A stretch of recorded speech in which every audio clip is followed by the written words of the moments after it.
Amazon just gave a facelift to the subscribe and save dashboard. And with that facelift, we also get a lot more granularity in the data that you are able to see. So if you're somebody who has a consumable product or a CPG type product that has a high reorder rate, then you're going to want to stay tuned to understand what those changes could be and how they're going to impact your business. My name is Noah Wickham. I'm VP of Sales and Marketing here at My Amazon Guy. So this dashboard upgrade is kind of cool in my opinion for a few reasons. One, we're able to get real granularity out of the category, where it's fulfilled, the specific ASINs, even down to SKUs. So if you're somebody who has, for instance, a product where you are selling a consumable or a food grade item, many people know that a lot of times you're going to have SKU specific for all of your ASINs based on expiration date. So this granularity for SKUs is actually really, really cool. So on top of that, we also have our sales units now. So we already have this where it's reorder versus subscribe and save. So you can see this. This is a year over year performance by every single week. You can see here where we're actually going down in sales while also going down in reorders at the same time. But you're also seeing now the ability of what it could look like to increase your total allotment of subscribe and save orders with this reorder. So we're actually seeing all of these light blues here being the reorder, and then we're seeing the dark blue here being the actual subscribe and save. So you can tell, for instance, with this brand in particular, that people like to reorder the product quite frequently, in fact. And so, but on top of that, we're not seeing that same trend when it comes to the actual subscribe and save. Furthermore, we also have this reorder and subscribe and save share of total units. So this is a really interesting report simply because of the fact that it allows us to actually see across all of the sales that we are doing, how many are reorders, how many are subscribe and save, and what percentage of our total number of orders are that. So you can actually see, for instance, on this brand in the last month or so, they sit at between a 40 and 50% reorder rate. So the amount of sales that they are actually getting is exceptionally high for reorder, whereas their subscribe and save sits at about 11 to 13%. So I think that's one of the more interesting aspects when looking at this, because it starts to let you understand, are people purchasing your products and what your customer lifetime value actually is. It's always going to be better to get somebody on subscribe and save because you know that sale is going to come in, whereas the reorder aspect can have a lot of fluctuation into it. So gives you an idea of what you should actually be potentially trying to lean towards with a lot of these customers that are reordering. Now, on top of that, we have the subscription count, which that's already been here. We can actually see last year active subscriptions and then current active subscriptions. So you can actually see that year over year how the improvement of number of subscriptions is going up significantly around the same time frame as it was last year.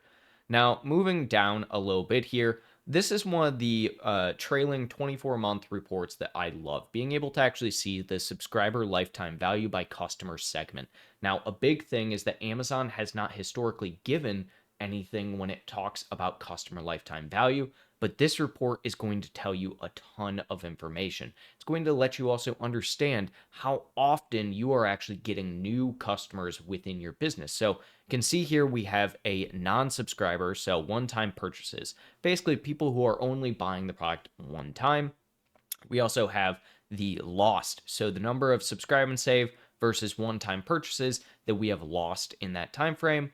The growing, so our amount of actual growing customer segments as well within that. And then finally, our established. Our established are people that are frequently buying from us. And you can actually see, on average, people who are one-time purchasers who tend to actually purchase again from us, or just, again, being a one-time purchase, on average about $106.58, whereas our subscribe and save is over double that, right? And so our customer acquisition cost for subscribe and save is going to be significantly lower on average compared to the actual people who are just buying from us one single time or potentially buying a few times.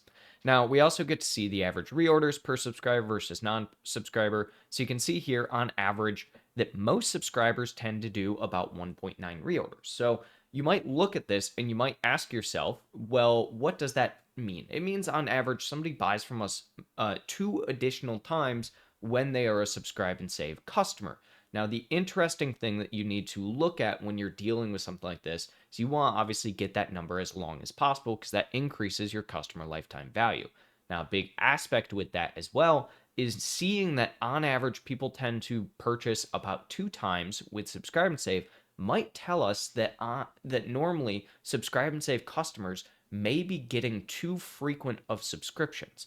This is something that can happen where if you have a product, especially if you have something like a supplement that only lasts, let's say, 30 days, but a lot of people keep signing up for, let's say, 2 week increments or 3 week increments. They might not be taking their supplements, and then they have a surplus of just supplements, and they're going to be like, well, I don't need this, and they're going to unsubscribe and not think about it again. And so it's one of those that you want to try and tailor how much you're actually giving to customers within Subscribe and Save as well.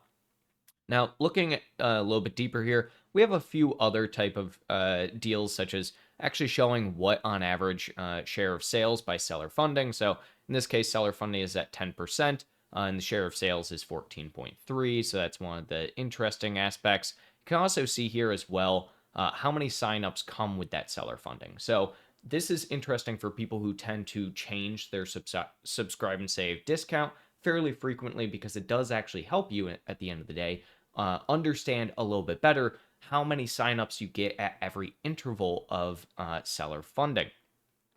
Now, down a little bit here, I do like this sales of deliveries as well with the trailing 12 months. So where we have subscriptions, sorry about that, with 2+ deliveries, canceled subscriptions after 1 delivery, and active subscriptions with 1 delivery. So on average, 17% of our subscriptions cancel after the first subscription delivery. And then right now, on average, we have about 72% of our subscriptions with 2+ deliveries. That's a great metric to have. It means that on average, people are getting at least 2x what they would normally do with just a single purchase. That's always really, really good to understand and see. Now, the one thing with this in the caveat is that we have active subscriptions with 1 delivery. That means that we're not really growing right now. And the 11% plus 17%, we're not really growing this overall subscriptions with 2+ deliveries all that much because we don't have much going on in the active subscriptions that have only gotten 1 delivery, which means a lot of our subscribers are historical subscribers. That's really good. It means we're very stable, but it also means we're probably not growing in some way, shape, or form. Now, digging down a little bit more, I'm going to skip over these sections right here. I'm going to go straight into our subscription inventory planning. This is one of the best places to look if you are somebody who has some kind of CPG or easily repurchasable product because it gives you a understanding of exactly how much inventory you're going to need. You can see immediately here planned units. In the next 30 days, we're going to need 641. Next 60 days, we're going to need 1500. Next 90 days, we're going to need 2300. So this is a really, really interesting thing to understand and see. And then as well, we can also see if we ever went out of stock, what that actual percentage looks like and how that affects us over time.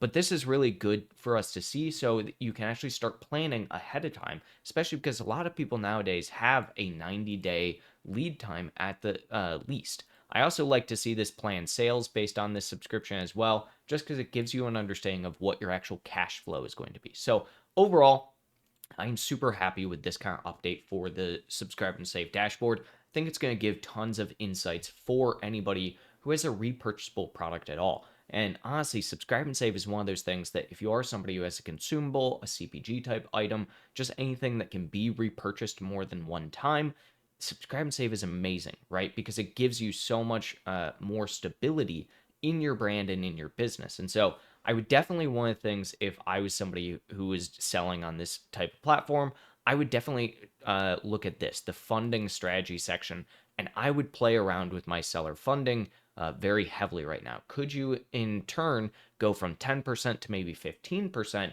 and that raises overall the amount of sales that you get from it by 45%? If it does, fantastic. You're in the money, right? And so that's where I would personally focus a lot of my time looking at this and understanding, as well as understanding in general, how to get those customers that do reorders but aren't Subscribe and Save to get into that Subscribe and Save funnel, because that's going to be key to trying to just have even more stability across your business for a longer period of time.